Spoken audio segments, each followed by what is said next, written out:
Horoscope September 26, 2024 para kay Gemini. Gemini, the card say here nakukulangan sa pagbabalanse ng mga bagay-bagay na dapat gawin, no? Sinasabi dito may mga bagay ka na hindi mo nasasakatuparan, although the card say here na na-stagnant ka before regarding sa paggawa ng mga finances mo or itong mga past few days. But the card say here may guidance ka na ng universe, no? The card say here gagawa ka na ng pamamaraan para makakuha ka o maka-gain ka uli ng finances, ng pera, no? Sabi dito, may mga paparating na offer sa'yo at you will be the master, sabi dito. No? Sinasabi rin dito na kayang-kaya mo or kaya mong gumawa ng way regarding sa pera kasi puro financial lang nakikita ko dito. But then, sabi dito, may guidance ka naman ng universe. But then, sinasabi dito sa cards na kailangan mo lang talaga ipursige yung mga plano at mga bagay na ginagawa mo para ma-achieve mo talaga yung kagustuhan mo regarding sa kabuhayan mo, no? Kailangan natin gumawa, kumilos at ibalanse yung mga bagay-bagay, yung mga dapat natin i-priority. Pagdating naman kay Cancer, sinasabi dito kung ano man yung mga kaguluhan na dumating sa iyo ng mga nakaraang araw ay matatapos daw ito. But you need to be careful kung dapat paniwalaan yung mga excuses o yung mga sinasabi sa iyo, no? Baka kasi ang mangyari maging the fool yung kalalabasan nito, no? Sabi dito, magkakaayos daw kayo matatapos yung mga betrayal. But sabi dito sa cards na alamin mo yung deep meaning kung ano talaga yung kahulugan kung bakit kayo nagkatampuhan, Cancer, no? But then sinasabi dito na magiging maayos naman yung araw mo ngayon, matatapos lahat. Ayun lang talaga, kailangan be sincere dun sa partner mo or kailangan alamin mo yung sincerity ng kapartner mo. Para naman kay Taurus, sinasabi dito magiging maayos naman ang takbo ng iyong araw. Magiging masaya ang pamilya. Sabi dito magkakaroon na maayos na pakikipag-ugnayan. Matatapos yung mga kaguluhan. Then sinasabi dito sa cards na may mga taong lumalapit lang talaga sa iyo na hindi natin kailangan pagbigyan. Or kung may mga bagay ka naman na hindi pa dapat na hindi mo masyadong nauunawaan, bigyan mo ito ng pansin, sabi dito Taurus, no? Regarding sa finances, magiging maganda naman ang flow ng iyong finances. Sabi dito, magiging independent success ka naman, magkakaroon ka naman ng kakayahan na mapasaya yung pamilya mo regarding sa pera, no? So, tuloy-tuloy mo lang yan at focus lang sa good thing. Lagi tayo mag-focus sa good thing, no? Kasi in the day, matatapos din naman yung araw, no? Another day na naman ng season sa sa araw natin, ano? Iba na naman yon. Capricorn. The Magician Capricorn na nakabaliktad. Sinasabi rito na nawawalan tayo ng kakayahan para ayusin yung mga kaguluhan na nararanasan natin sa araw na ito. Sinasabi dito, i-grab mo daw yung mga opportunity, kaya lang sabi dito yung mga pinaplano mong paglayo o paglisan, maaaring hindi ito masakatuparan pero wag kang mag-alala. Yung mga opportunity na makukuha mo sa ngayon, kung nasaan ka man, magiging successful naman at makakapagpaligaya. Sabi dito na right decision naman daw yung gagawin mo sa araw na ito, Capricorn. Mas makakabuti naman talaga sa iyo na i-grab yung mga opportunity na hindi na kailangan pang lumayo. Para naman kay Aquarius, the world na nakabaliktad, ibig sabihin, hindi umaayon sa iyo ang tadhana. So, you need to be careful sa mga bagay na pagdidesisyonan mo. Sinasabi dito sa cards na may mga bagay ka daw na matutuklasan o malalaman, pero guided naman ito ng universe. At ito ay magdudulot sa iyo ng pain, no? Stress.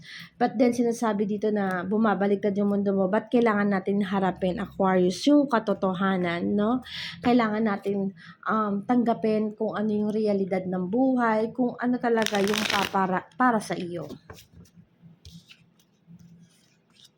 Para naman kay Sagittarius. Sinasabi dito sa cards na may mga bagay na pagdedesisyonan ka ngayon pero wag kang mag-alala, hindi man ito na-align ni universe sa'yo, but then sabi dito makikita naman ng mga taong nakapaligid sa'yo yung kahalagahan ng mga sacrifices na ginagawa mo. No? Sinasabi dito, keep doing that, sabi dito. No? Gawin mo lang daw, tuloy-tuloy mo lang daw, wag mo daw sukuan at ma-achieve mo daw yung success sa mga bagay na ginagawa mo. Para naman kay Scorpio. Scorpio, sinasabi dito sa cards na, okay, the cards say here na medyo kailangan natin umiwas sa mga makamundong gawain dahil magdudulot sa atin ito ng stress, no? Nakikita ko dito may kakulangan sa finances, nawawalan kasi ng pagkilos at paggawa. Pero wag kang mag-alala dahil may mga paparating pa rin naman sa iyo. Although nakikita ko yung kagipitan ngayon, yung wheel of fortune mo ay nakabaliktad na Scorpio, but the cards say here na tuloy-tuloy lang. No, matatapos din ito, focus ka dun sa mga paparating sa'yo. At then, sinasabi dito sa cards na huwag mong bigyan ng pansin yung mga makamundong gawain para hindi ka ma-stress or maubusan ng pangpinansyal. Para naman kay Libra.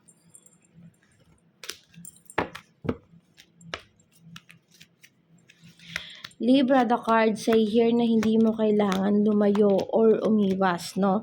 Sinasabi dito, may mga nagne-negative na tao, yung mga taong pinahahalagahan mo, naka-negative siya sa araw na ito. Sabi dito, magkakaroon ng mga missed opportunities regarding sa mga taong gusto naman magpakita at may sincero na layunin sa'yo, no? Sabi dito, may mga taong nagne-negative sa'yo, may mga tao kang pinapahalagahan na hindi ka naman nakikita yung value mo. Pero sabi dito sa cards, tignan mo daw ng mabuti kung ano yung mga dapat at karapat-dapat na tao na ipinapasok mo or hinahayaan mong mag-enter sa puso mo or dun sa buhay mo, no? Kasi meron mga nandiyadyaan na talagang sincero yung pagtingin sa'yo or meron talagang nandiyadyaan na talagang pinahalagahan ka, hindi mo lamang nakikita, no? Nagkakaroon ng missed opportunities para sa kanila at nakapokus ka sa isang maling tao, Libra. Para naman kay Aries.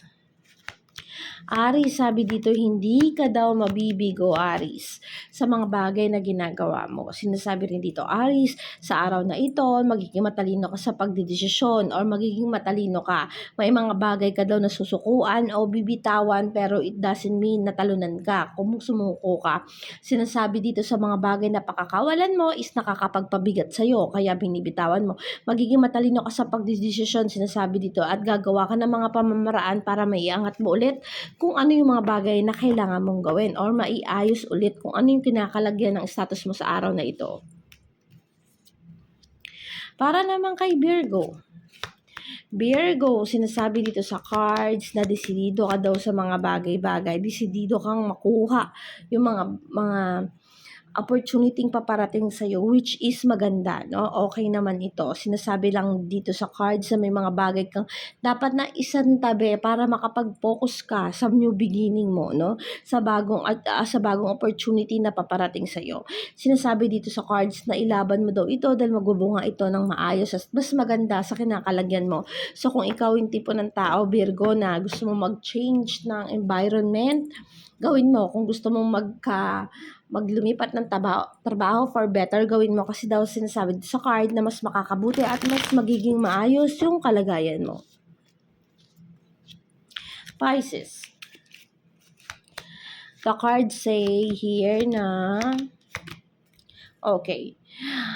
Alam ko na desidido ka mapasaya yung mga pamilya mo. Alam ko desidido ka na gumawa ng way para maging masaya yung mga taong nakapaligid sa'yo. But the card say here na may mga taong magpapabaksak sa'yo, no? So, kailangan yung ibibigay mong effort sa mga taong nakapaligid sa'yo, you need to be sure na mapapahalagahan nila.